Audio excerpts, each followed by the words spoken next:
There are a lot of ways that Caltrans can do this. We can reduce greenhouse gas emissions. First off, by reducing the traffic congestion, and we've also expanded alternatives to driving, and as well as embrace some exciting new technologies in the construction materials that we use for our projects. Like low-energy cement? Yes, absolutely. That is a big factor. We're using a lot of alternative ways to make that cement, so it requires less greenhouse gases to produce the end product. And, that reduces overall greenhouse gas emissions, which is good for all Californians. And how is Caltrans adapting to the negative effects of climate change?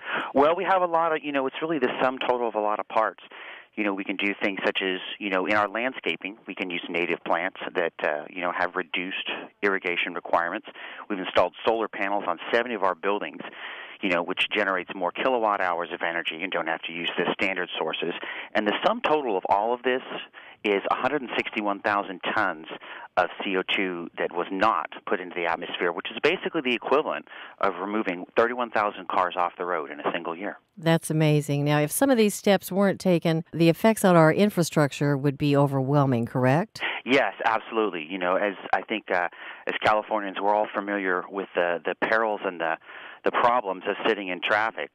So we're going to continue to move forward this and be aggressive about it because, a good infrastructure is critical to California's environmental and economic health, and we want to work to expand that across the state.